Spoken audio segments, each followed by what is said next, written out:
John chapter 13. It was just before the Passover feast. Jesus knew that the time had come for him to leave this world and go to the Father. Having loved his own who were in the world, he now showed them the full extent of his love. The evening meal was being served, and the devil had already prompted Judas Iscariot, son of Simon, to betray Jesus. Jesus knew that the Father had put all things under his power, and that he had come from God and was returning to God. So he got up from the meal, took off his outer clothing, and wrapped a towel around his waist. After that, he poured water into a basin and began to wash his disciples' feet, drying them with the towel that was wrapped around him. He came to Simon Peter, who said to him, "Lord, are you going to wash my feet?" Jesus replied, "You do not realize now that I am doing what I am doing, but later you will understand." "No," said Peter, "you shall never wash my feet." Jesus answered, "Unless I wash you, you have no part in me." "Then, Lord," Simon Peter said, "not just my feet, but my hands and my head as well." Jesus answered, "A person who has had a bath needs only to wash his feet. His whole body is clean. And you are clean, though not every one of you." For he knew who was going to betray him. And that was why he said not everyone was clean.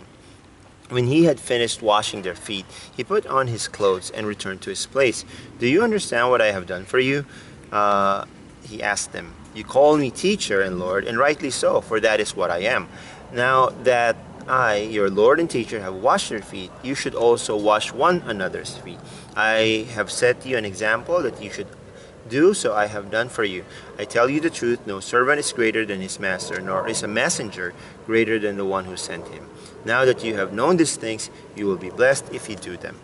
I am not referring to all of you. I know those I have chosen, but this is to fulfill the scripture. He who shares my bread has lifted up his heel against me.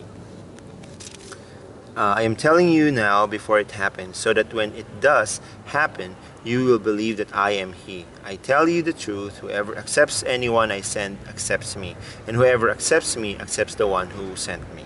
After he said this, Jesus was troubled in spirit and testified, "I tell you the truth, one of you is going to betray me."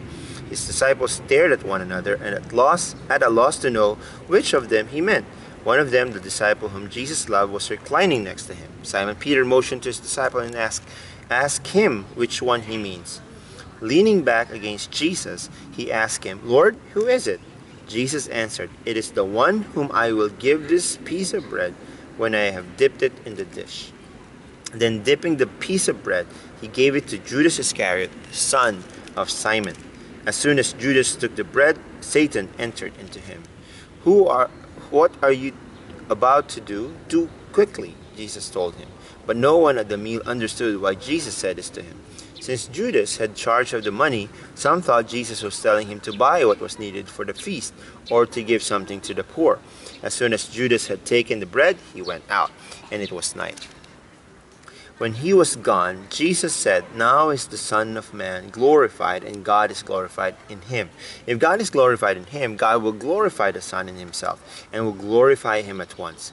My children, I will be with you only a little longer. You will look for me, and just as I told the Jews, so I tell you now, where I am going, you cannot come. A new command I give you, love one another, as I have loved you. So you must love one another. By this all men will know that you are my disciples if you love one another." Simon Peter asked him, "Lord, where are you going?" Jesus replied, "Where I am going you cannot follow, but you will follow later." Peter asked, "Lord, why can't I follow you? I will lay down my life for you." Then Jesus answered, "Will you really lay down your life for me?